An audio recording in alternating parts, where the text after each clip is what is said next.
On the 5-ton tank, they basically get a week's worth of hot showers, heating the house, hot water, and then the second week is when the performance will start to go down. On the 200-ton tank, if it's the at the optimal temperature of it being at the 200 degrees Celsius, they would be able to run it off a month without having to reheat the water. This episode of Grounded in Maine is sponsored by ESG Review. ESG Review magazine is published quarterly in February, May, August, and November, and is available for free in print and digital formats. ESG Review is devoted to environmental, social, and governance strategies, technologies, and investments. ESGreview.net is updated every Wednesday with 8 new stories and is home to feature articles, news items, and more. Visit esgreview.net to stay informed and help us spark the collaboration and awareness needed to develop sustainable economies and communities around the world.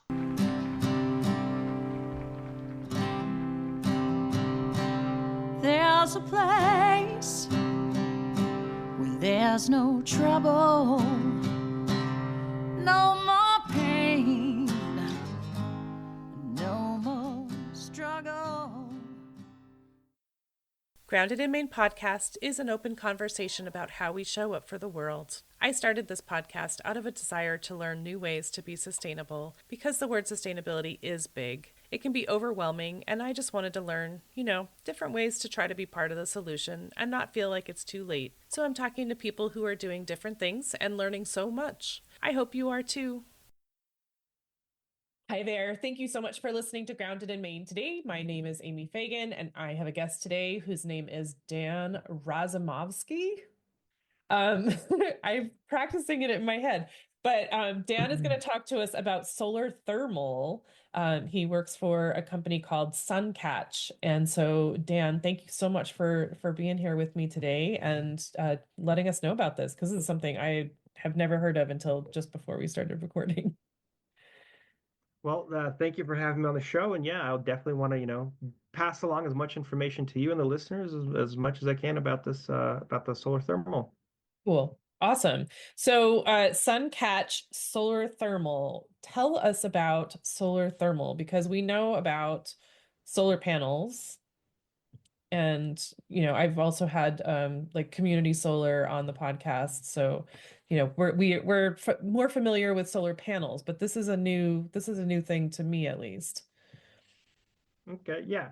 So the official by the book term is we're a split parabolic trough concentrated solar thermal collector. That's the whole shebang. But we produce solar thermal panels. And essentially, what solar thermal is, it's capturing the sun's energy, and instead of doing a conversion to electricity, it's being converted into hot water, and then that hot water can then be used as a product. So, for example, on the solar panels, because you're converting, you're getting about about a 27 to 30% efficiency. Where with us, because we're not converting that energy, we're at a 95% efficiency. Sorry,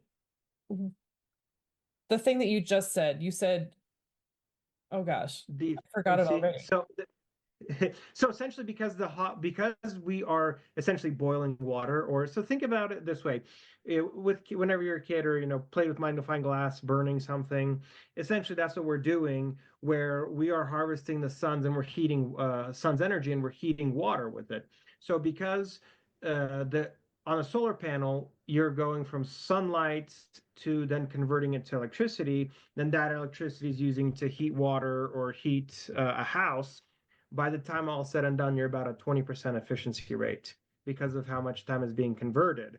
But with the solar thermal, so if you have thermal heat installed in the house, you are harvesting the sun's rays, you're turning into hot water, that hot water is heating the house. So because it's not converting as much, you are more efficient and you're using less of it. Okay.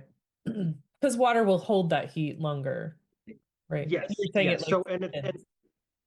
yeah, so it's essentially it's like a coolant, something very similar what you have in your car, which has a higher boiling temperature, and that's what's ran in the system to be able to harvest that water and constantly heating and cooling, so that way it's properly properly stored. Okay. Where is it stored? So it's stored in a TESS, which is a thermal energy storage. Think of it as a big box type of a deal. The box would be it's about say 20 feet high. And here we have it, it's stored in Colorado. We have some pictures on the website, sun-catch.com, where people can go on and see more information about it.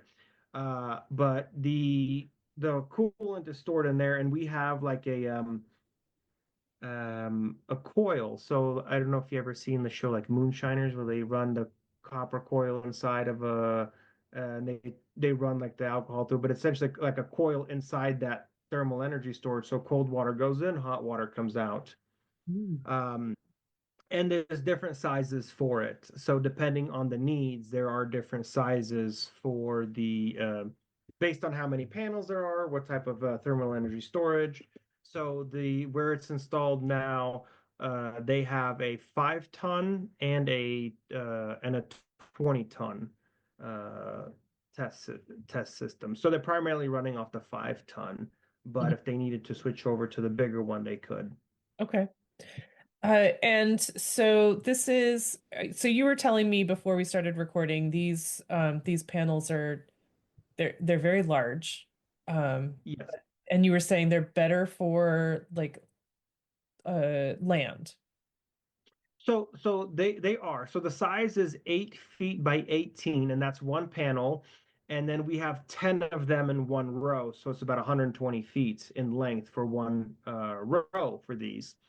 Land is the ideal installation, but this can also be installed on top of a car parking lot to where it can be used as a shade plus protection, or it could be installed on a roof, depending, of course, on the building, and having the proper design. So if it's a new building, the weight load can be designed for that. If it's an existing building, this can be built on top of cars, and cars can park underneath it, like they do now with the solar panels that they'll have, where it's in parking lots essentially. Okay. And um so a typical, I know you were talking about like really big houses, but so if a typical person's house, like I'm just trying to figure out like if one panel, you said 8 by 18, how Yes. much does that generate? Like, does that make sense? So we have a on our website we have a full on sheet that shows how much it's generating. It goes by what you're looking for and what you're looking to achieve. So if you have a house that you're looking to supplement the heat, or you're looking to supplement not to have a full-on system, to where if you're looking, okay, hey, I want to install a thermal, heated floors, or I want to install for it's providing hot water, then one panel would be something that you can use. If you're looking to be fully sustainable, then it's based on the square footage on what you need in order Right. um, to get that. Sure. That makes sense. Okay. And then I definitely want to this is just fascinating to me. I mean, it feels like a very new, but also not really new. Um, Yes. So idea. Because I the haven't like I the haven't heard about this and I had solar panels on my house in Maine for well 9 years now almost. And so that I'm been aware of that and we know about solar panels, but like this is not, you were saying this isn't necessarily new, but it's correct. something that you've So been perfecting. yeah, this technology can be traced back to ancient Greece, as far as using to heat. And I don't know if the store off the top of my head, but they were Come essentially on, using it Dan. to Sure you do. they're using it to burn the sails like as a reflector. So, but the very first the first documented patent to use parabolic troughs to produce electricity was in Germany in 1929, and then it was abandoned because of World War One.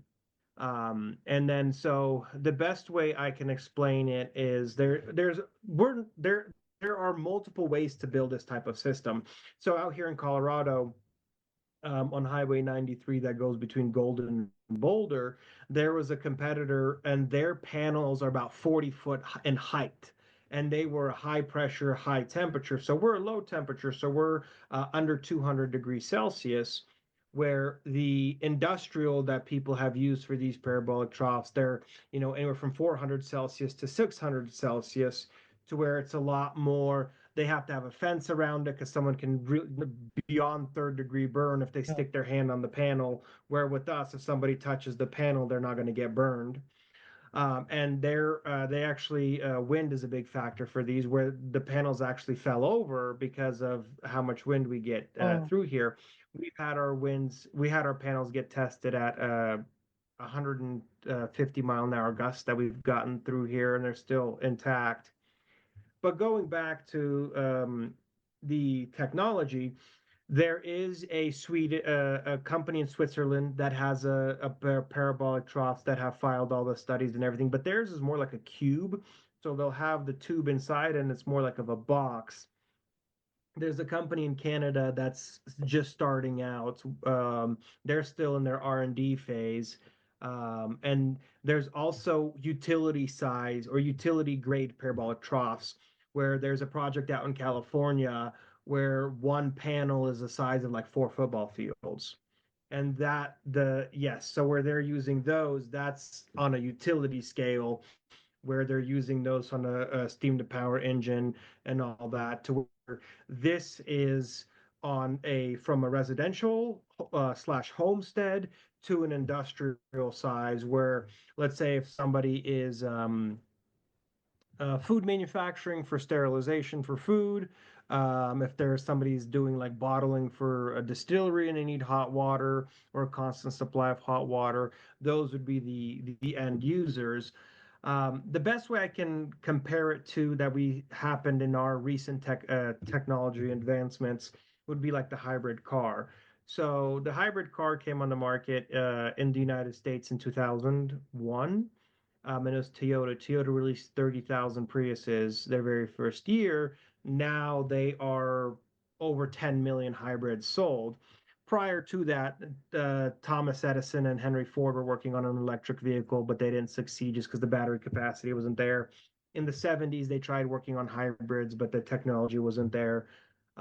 With our system, what we have developed, it's been over 5 years of research and development, with over $1 million invested into it, and that's personal plus grants. One of the things we got was a USDA grant to be able.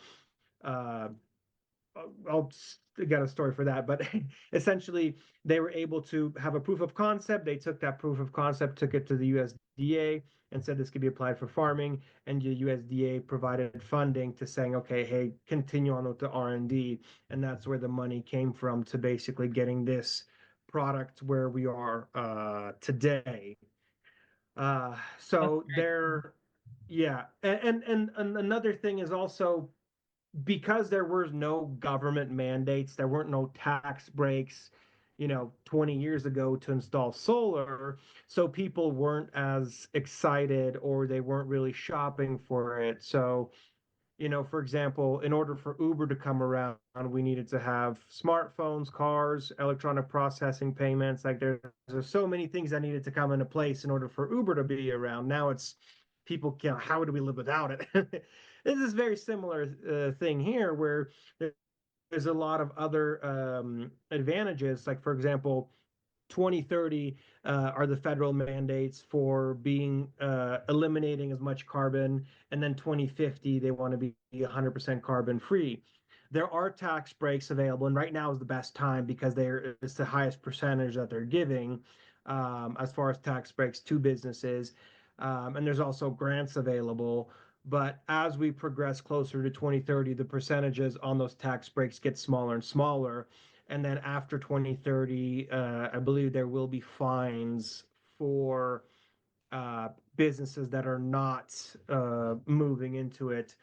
So as far as like the tax breaks and then so grants, like the USDA does have where they can pay up to 50% of the system, or in some cases 100% of the system. So it's anywhere from 50 to like 80, 90, to where basically they want to help farmers get these systems installed, and they understand that that's not, not every farmer can go and spend, Right. 2 million Just or have a that in million our dollars or pocket. 100,000.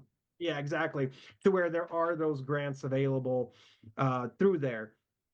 Other grants that are available as well are through there the energy office. So there was a climate con, which is an event that happens here in Colorado, and I met with a lady that worked in the energy office, and she goes, "Yeah, in the Colorado energy office, not the Department of Energy. Each state has their own energy office." And she goes, "Yeah, we have money sitting around for businesses to get green technology." But she's like, one, there's not really, the energy office doesn't provide like a list saying, here's our vendors here's technology you can install. They basically say, hey, you show up with the plan, you tell us what you want to do and everything, and then we will give you money to do this. So, and yeah, every office has that.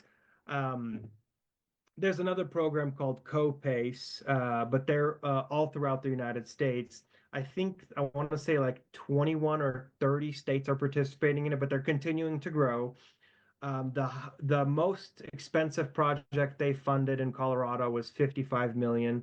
Was adding a the in Keystone Ski Resort, they're building a new hotel, and then the highest one that they funded thus far in all of the United States was in California for 103 million. And I'm not exactly sure what that project was, but they like the on the low end side, they funded a organic farmer like 25,000 or $30,000 to get green technology. So it's they do small projects in that nature up to hundreds of millions of dollars. Interesting. Wow.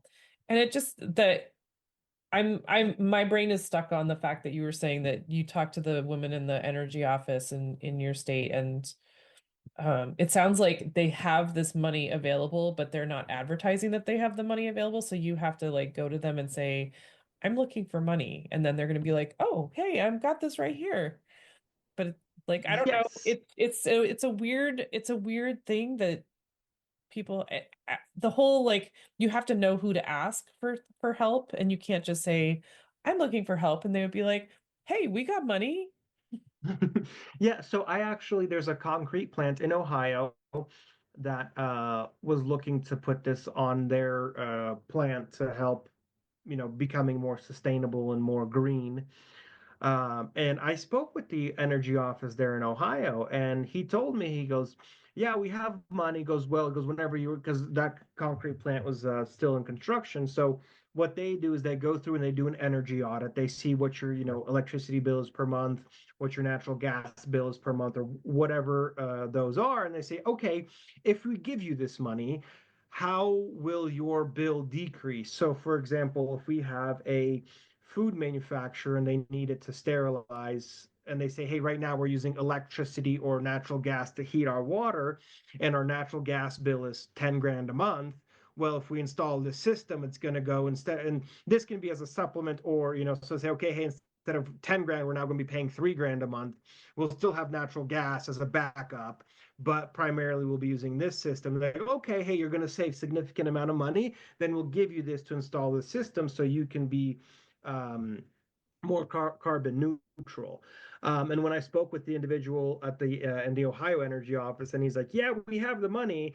He goes, "We just need to do these things, these steps." And he goes, "Call back." He goes, I'm not going to say that we will have it for you, but we have it. Like that was his way of saying, like, so I'm it's not gonna there, tell you but we have it, but it's not going anywhere.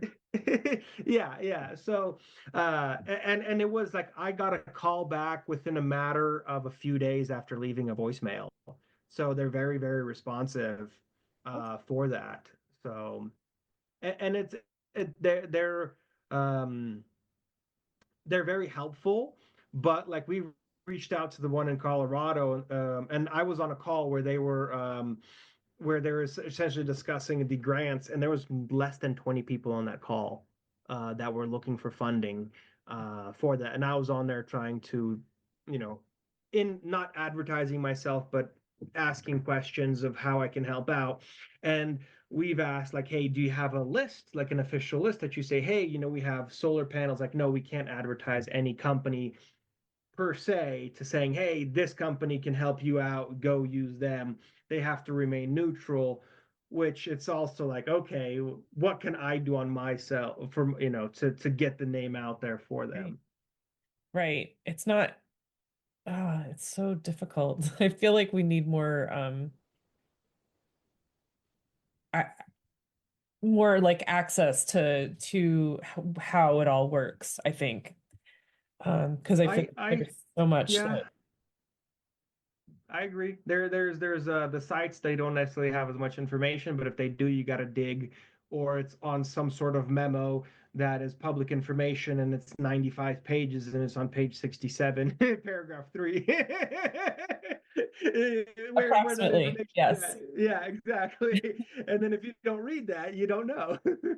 Right, right, exactly. But I mean, so just talking to you before we started recording, Dan, you had said, this is something that it might be a lot to take on for one household, but you were saying, if you have a neighbor that's interested in something like that as well, like you could literally share a system, Yes, which so a is system cool. can be shared. So this can be if you have, neighbors that they, let's say, again, it's all depending on the size of the system. That's where it's going to go by sharing, and it can be four neighbors sharing one system, to sharing the costs.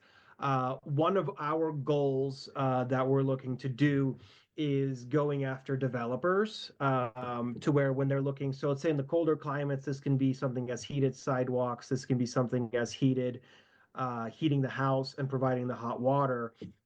And then later, as we develop our technology, the add-ons like a steam to power engine that we want to build to our panels. So like a developer, when they're developing a community, they can have these systems implemented into them so they can be more self-sufficient. Or if let's say it's an apartment building, if they're building, let's say, 100-door apartment building, well, they can use this on the parking garage or on top of the roof or split it. And then they'll be able to heat the whole garage or heat the whole building. And like I was saying, as the technology progresses, it will be more and more um, adaptable, and more people will want to implement it because it's solar technology. It's a wide spectrum. It's not just solar panels, but solar panels have been so mainstream that everybody just, that's the only thing they know. Yeah. And it's hard to get the name out there because it's not um it's different, and it's not explained. I can have an elevator pitch and tell you, in 30 seconds, but just to get the full on, like for example, what we were talking about, um we're not only in the United States, so we are built, designed, and built in the United States, but we have an ambassador program where if somebody wants to add this onto their like portfolio, that's something we do that could be, found on our website. But we have an individual reached out to us from Georgia, the country, and that was the second person that reached out to me. And they're out in the Caucasus, so it's by like Turkey, Iraq, that area. They border Russia. They are looking to join the EU, and if they're looking at their former Soviet Union country, so if in order for them to join the EU, they have to meet the EU standards for being green and all that. To where he's going out and he's looking to get banks to approve this technology so they can get lower interest loans, so businesses can get it. They told me that they have through just my research, but they have like 5 copper mines, that they have contaminated water, where one of the systems we're looking to build to attach to our system is a desalination system. And this desalination system is completely differently designed than what's currently available on the market.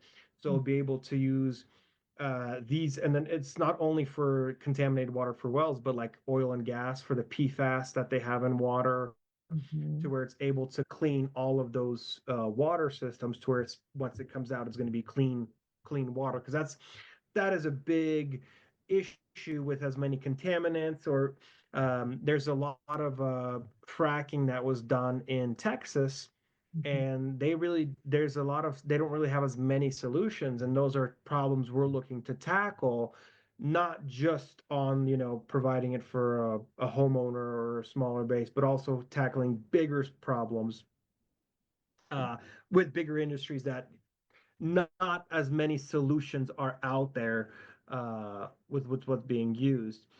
One of our goals, so we want to build a steam to power engine. We already have the blueprints, but we'd have to run it through our R&D and build out and it can fail. We don't know until we actually try it. But what we would want to have is our parabolic trough collectors connected to our steam to power engine, and then that running a EV charger. So essentially an off-grid net zero EV charging system. Oh my gosh, that's so cool. I love that Yeah. you're not just like the um solar thermal. Like that's your big thing that you're advertising right now, but you've got all these other things that you're working on, and you're working to solve problems, which is so inspirational. Like I just love that. Well, yeah, when you're solving problems, that's when it becomes, it's not just a matter of saying, hey, look, we have the system and that's it. But if you're able to use it and solve problems, then more people can get involved, because there are, for example, like RFK, who sued a bunch of people, and he really cares about the environment, to where I don't know who can hear this, but somebody like, oh, hey, either I know about this problem, or hey, I want to get involved because I also want to solve this problem. For example, this can also be like as far as desalination within Flint, Michigan. That can be something that can goes in and get and starts providing to be cleaning out the water. But again, that's government bidding, and if there's no contract available, it's very hard to get that contract, and so on and so forth. But as far as putting that information out there, the more people get involved, the better, or the more likely we are to succeed, versus just saying, "Hey, Yeah. we want this is what we want to do," and that's it.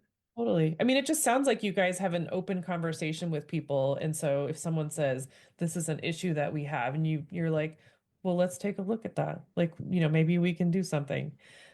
Which is it sounds really amazing to me because I mean, when I first, read about you, I was like, oh yeah, solar thermal. I don't know about that. That's really interesting. But now you're talking about like desalination and the steam to power Motor. engine. Yeah, motor engine. Yeah. I can't remember all the words, but yeah, It's okay. it sounds like it's a really cool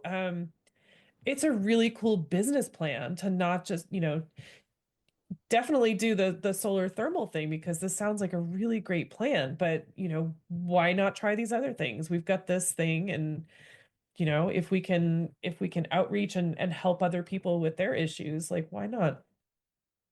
Yeah. So as it sits today, what we offer is the thermal heat, so heating, hot water, and cooling. Is essentially what could be provided today.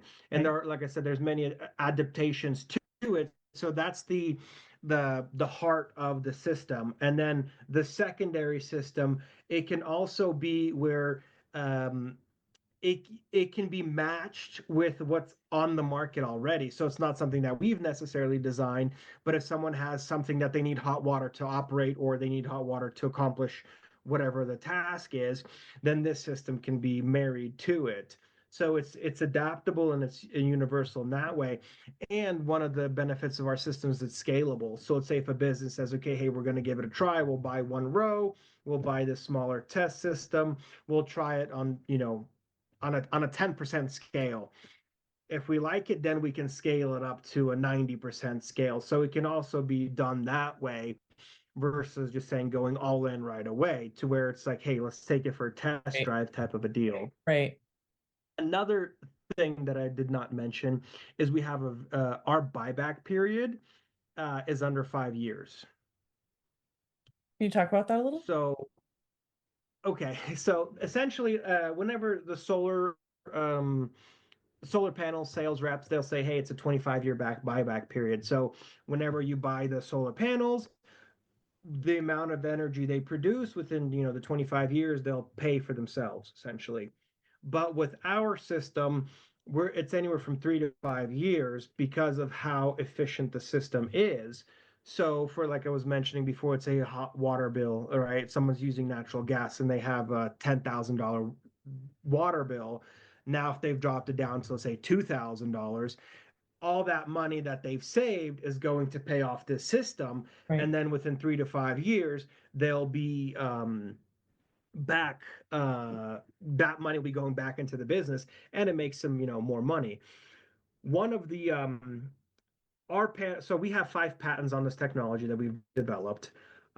So there are we are able to develop a system to track the sun depending on where it's located at with a GPS and all that, to where, and this system can also be monitored remotely. So once the system is installed, we can go in and monitor. So if there's any errors, or we can see that right away on the back end and this is all custom made system. And that what's really, because just to build a panel to have it reflect water or reflect the sun, that's a drop in everything else. Mhm. And then so if the system heats up, it's able to shut itself off, basically face away from the sun. And we have, let's say worst case scenario, let's say it gets damaged by hail, the reflective panels itself, where we do have a pre what's the word, like a pre notification system essentially, to where if there's hail in the area, or if there's saying possible hail, we can turn that system off where it's not going to get destroyed by hail. But if once the hail starts, we can go to shut it off, but that's already too late. So if we know, hey, there's been hail a mile away, well, hey, let's shut this system off because we might get hail today. And then when we're all clear, we can turn it back on. Even that, few hours with that system being offline, there's still hot water there, or there's still thermal energy there.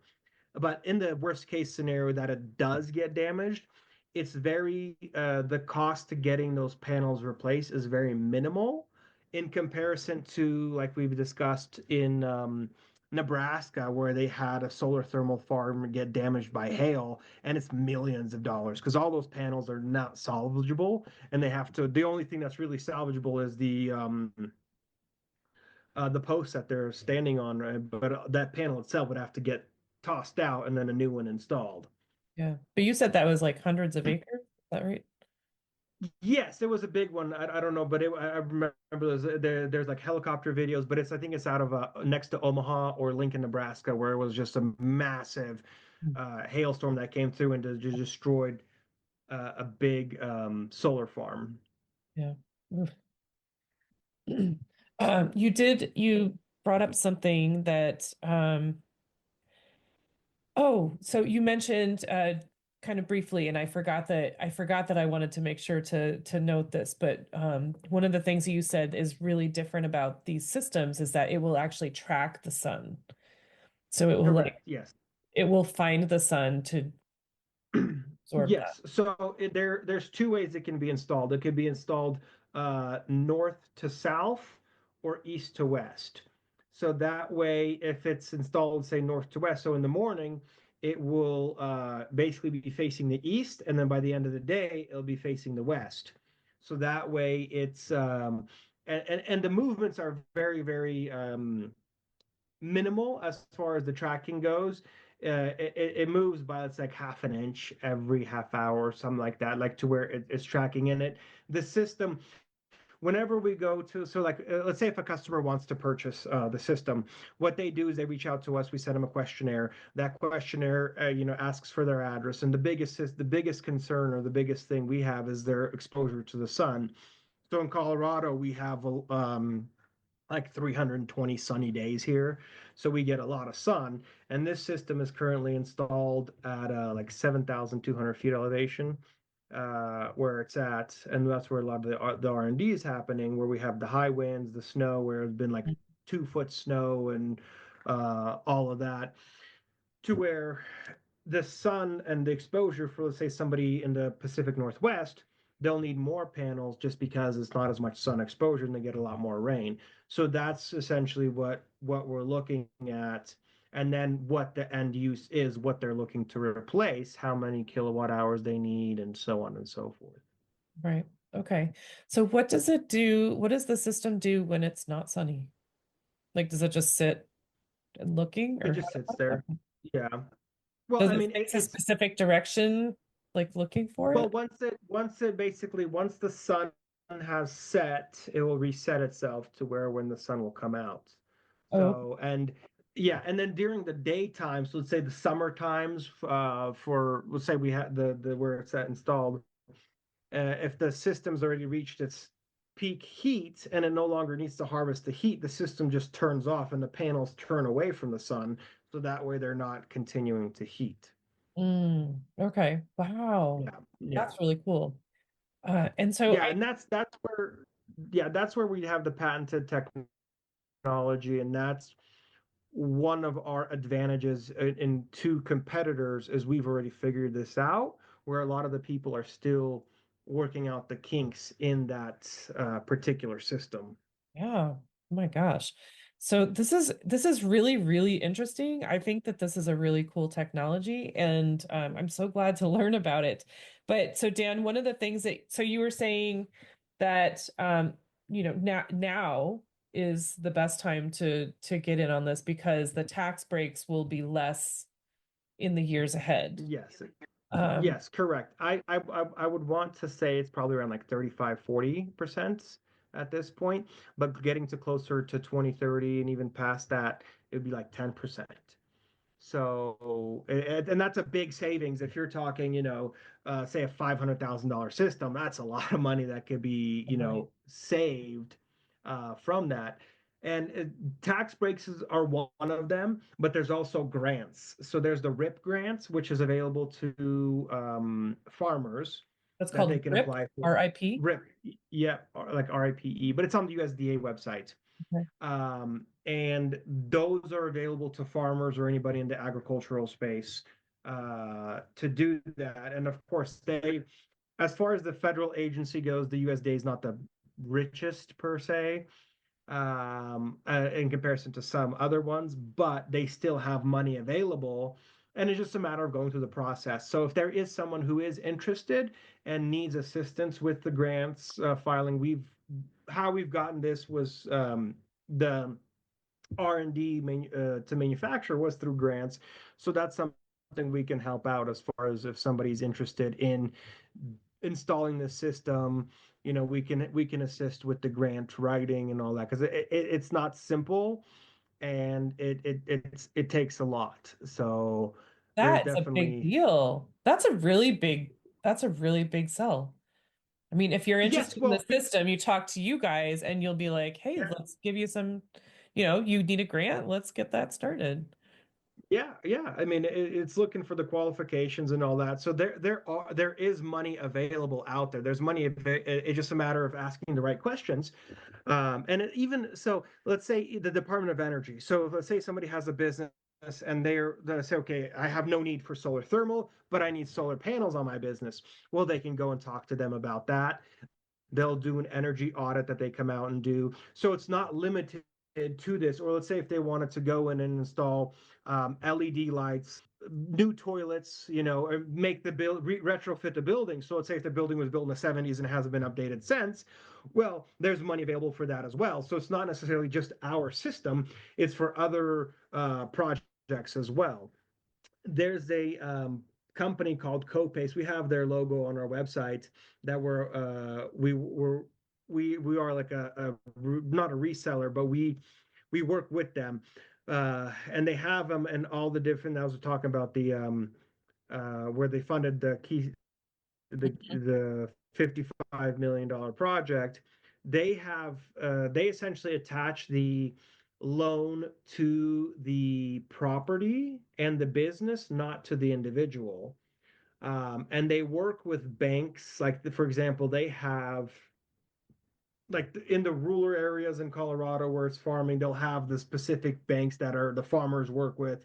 They have over 75 different banks, small regional banks and big banks. And when they first started this program, the banks were really unsure of how this worked or whatnot. But once they've already got a few through the pipeline, that they were eager to do this type of funding for the business owners. Sure. There's like a template, like this is how it works, and this is all you need to do. That's really cool. Gosh, Dan. I'm so glad that we got to talk. And I believe Energy Star is another one that have grants available. Oh, So, sure. Like appliances, it, Energy Star. well, the Energy Star is what they use to grade appliances, and Oh, that okay. is yeah. So they I believe they have some grants available too. So there's I mean with even ChatGPT, you can be asking what type of grants, but there's a lot of ways to research it. But again, if someone's interested, we can definitely help out if need be. Okay. Very cool. That's really awesome. I mean, I really appreciate this, and it's not like it's more than just learning about the system, which I think that solar thermal is a really cool option.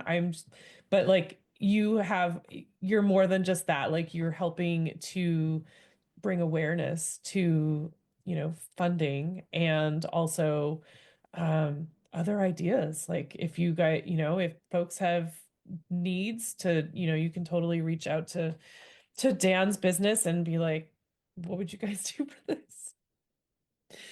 Yeah. It's not funny, but I just like that's wild that someone was like, well, what about this? And you're like, well, let's look into that. That's amazing. Yeah. Like, I don't Yeah. know what So, companies do something like that. well, the owners, the founders, the way this whole system came about, so they bought a patch of land in Evergreen, a few acres, which is it's considered rural area, and getting utilities to the land is the most expensive part. So they started looking for alternatives, and they couldn't really find any alternatives.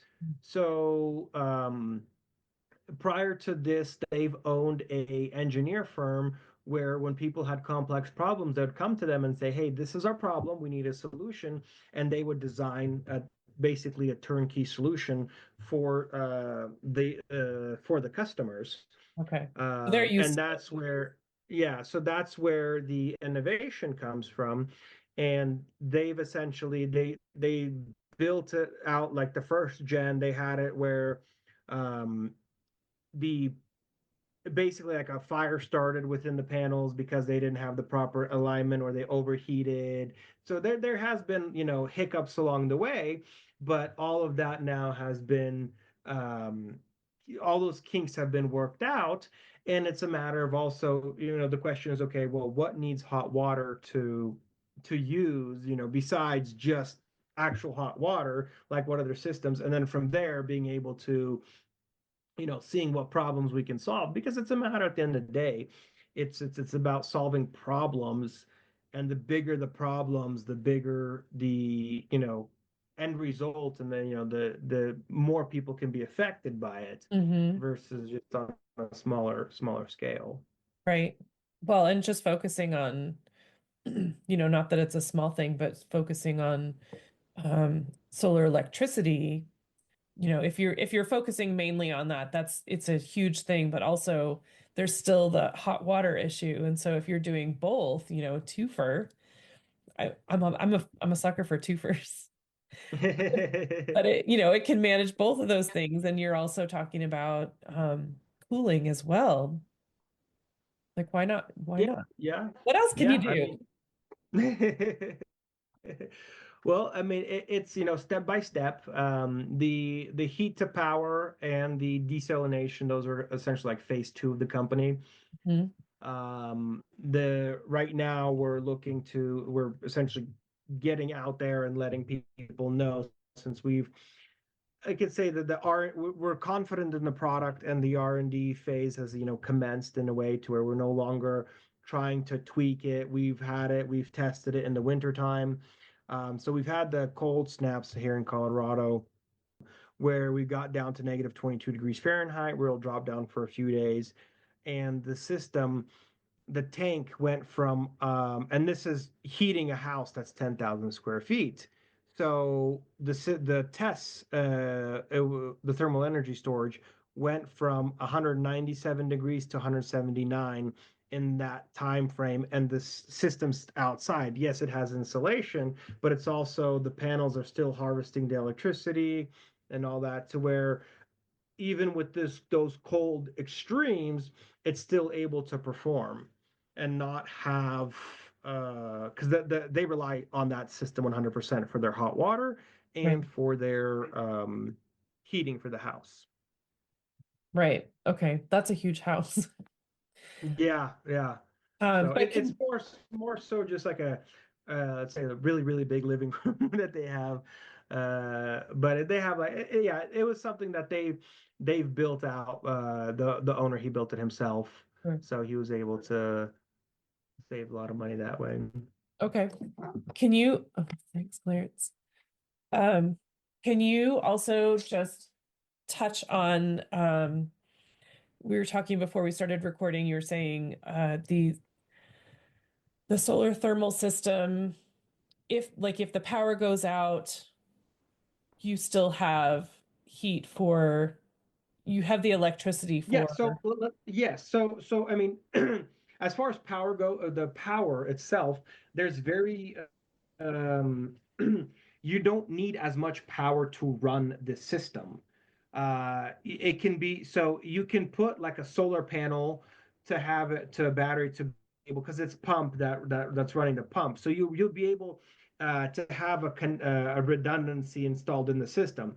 But let's say for whatever reason, say the system goes down, or or even power goes out and it's not able to track, but it'll basically be, again, depending on the test, the 5 ton tank that they have, and it wasn't 20 ton, it was a 500, and I mean, sorry, a 5 ton tank and a 200 ton tank. So those are the two sizes that they have.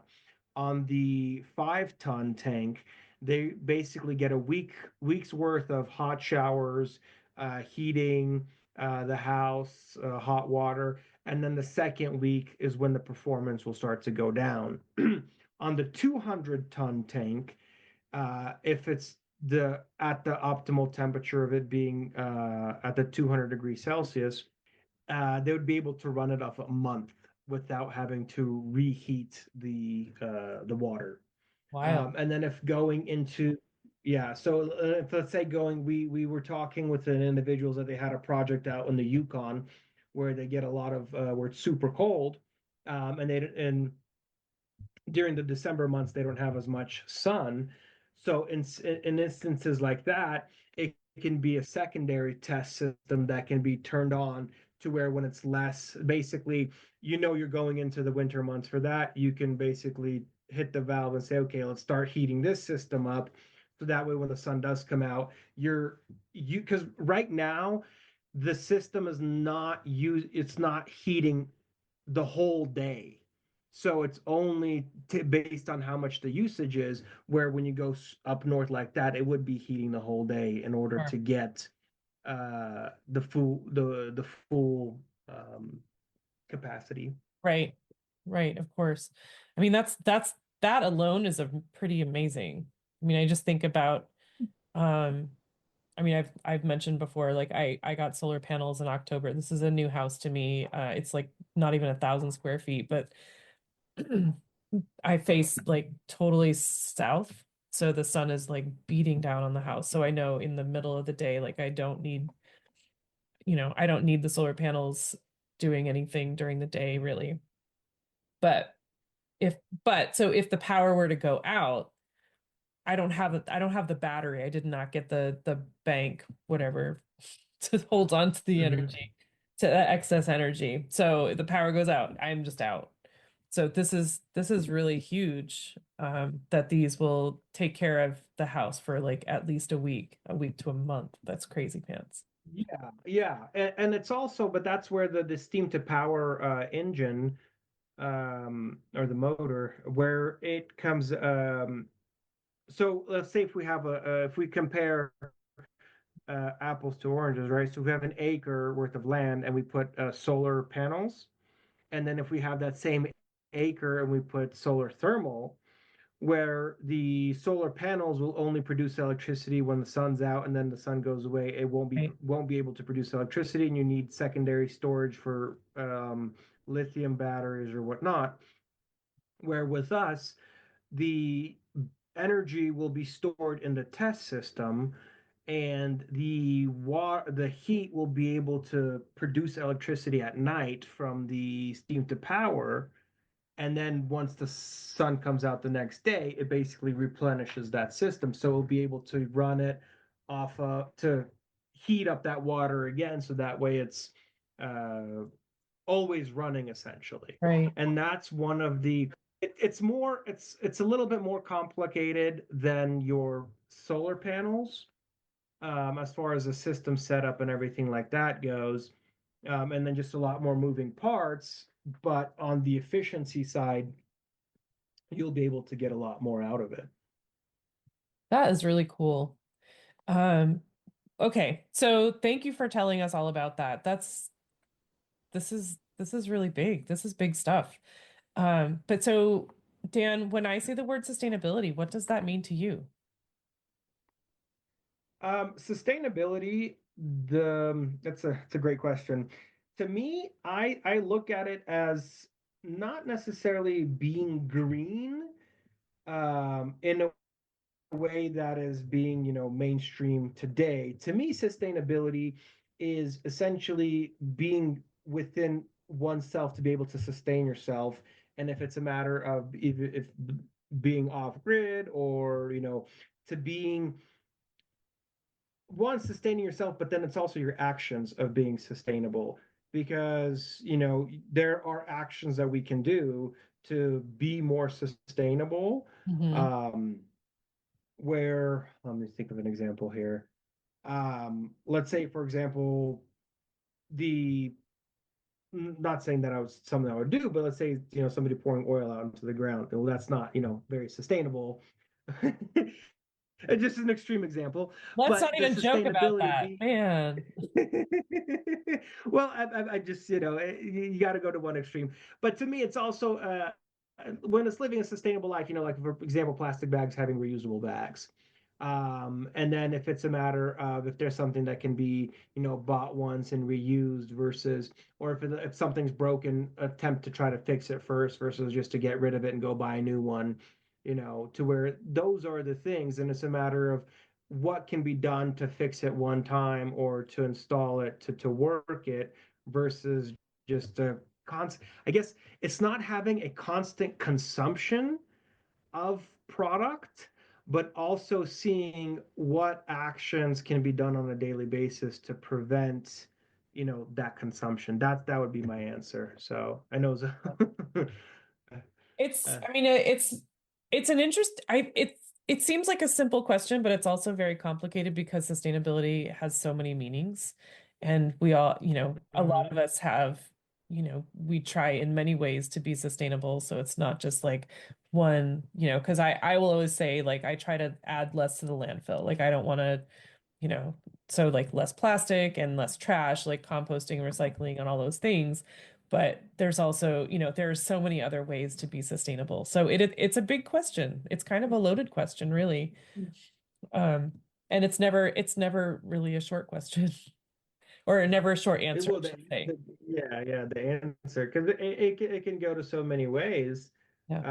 I mean, it just even, yeah, I mean, to me, it would be more of the watching my, I guess, consumption of, and waste. That would be the biggest thing, because at the end of the day, it all starts from the individual. You know, everybody can be pointing fingers at the corporations, but there's individuals in the corporations Yep.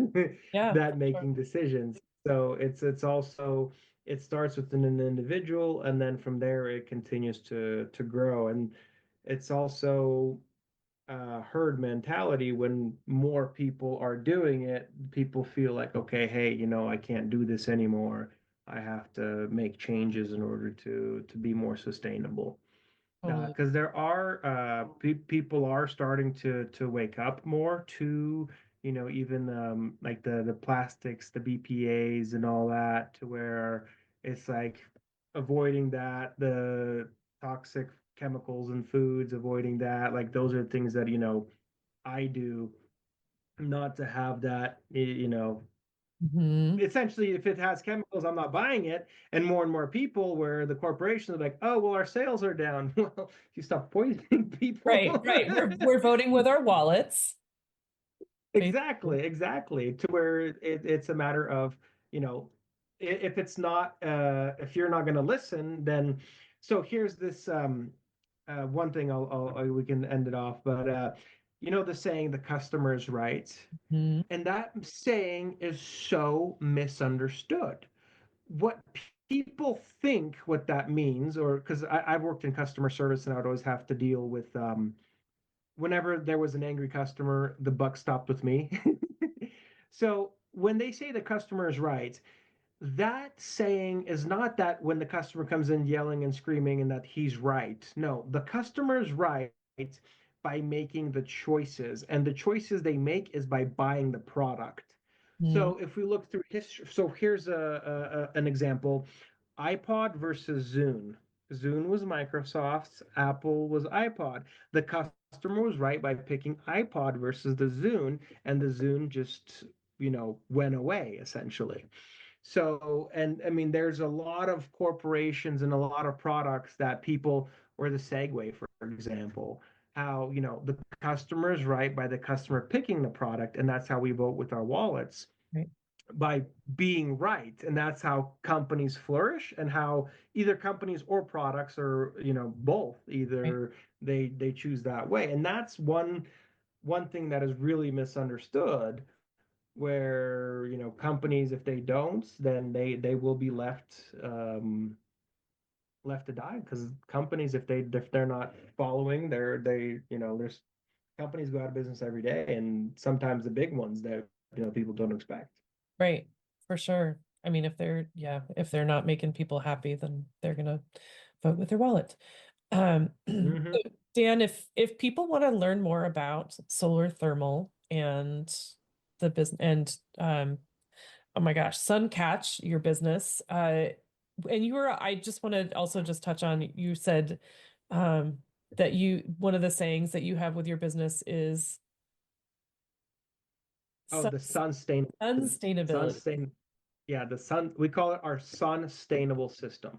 Sustainable. Yeah, because uh split parabolic trough concentrated solar thermal collector. Oh, It's that's a not your first little. time saying that. Yeah, so it's a tongue twister. For But sure. yeah, so our website is sun-catch.com. We have a Facebook page, Instagram, where we post stuff. And then I also post stuff on YouTube, where it's in my Instagram, it's Dan Razumovsky. So it's Dan and Razumovsky, Razumovsky, and that's my personal page. And on YouTube, where I've have videos posted where people want to go see how the system works and all that. That would be a great place to go, and we'll definitely be posting this podcast there for people to go and see. Woohoo. All right, super. And so thank you so much. This is fascinating and very exciting. Thank you for sharing all about the solar thermal systems and all the stuff that's coming up. Also, the grants and funding available, also really, really important and helpful. I appreciate you spending this time with me today. Thank you for having me on. I really appreciate it. And you know, I am passionate about this product and this project. So this is, and I hope you could tell by my excitement in this. So Sure. you know, I do see it as being a sustainable option for the future, as far as not only on a homestead, all the way to agricultural, industrial, even government. So, but yeah, thank you for having me on, and look forward to, you know, if there's more questions or whatnot, definitely can come back on and talk more about this stuff. So, I greatly appreciate you, and thank you everybody for listening. Yes, thanks, you guys. I just want to take a second to thank my guest again for speaking with me and sharing such great information. I love having these conversations with folks. I also want to thank Buzzsprout for hosting the podcast, for Jane Bolduck and her music genius, for Becca Coffron and her award-winning artwork. And thank you for listening. I appreciate that so much. Please check out the show notes for any links and extra information. And if you would like to follow my guest and find out more about them, I'm sure they would love the follow. And if you don't mind leaving a rating or review wherever you're listening, and just help to get this podcast in front of new eyes, that would be amazing. I would really love that. And feel free to reach out to me on the socials and let me know what you're thinking. And if you would like to be a guest on the podcast, please let me know that. I would love to have a conversation with you about sustainability. All right. Thank you again. I hope you have a great rest of the week.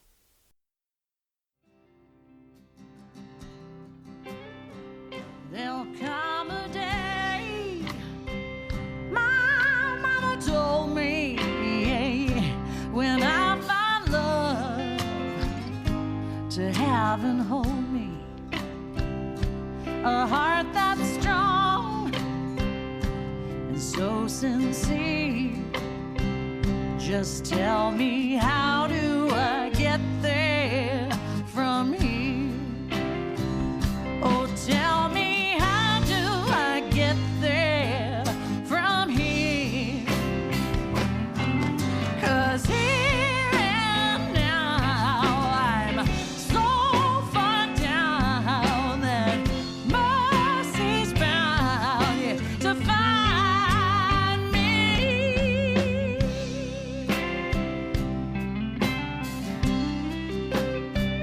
We'll find a way to soothe the sickness. We'll heal the ache with sweet forgiveness. Wages of war will disappear.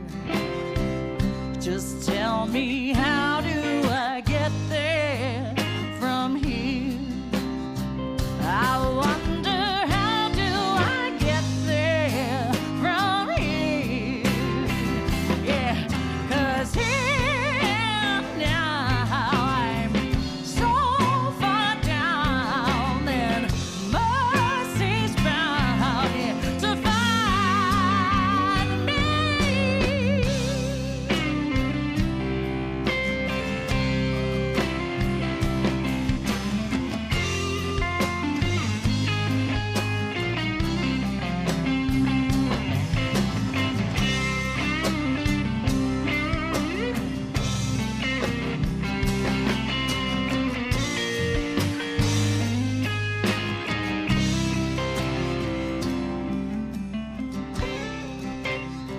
When that state of grace has finally found me, well, there'll be music, ooh, and good friends around me, yeah.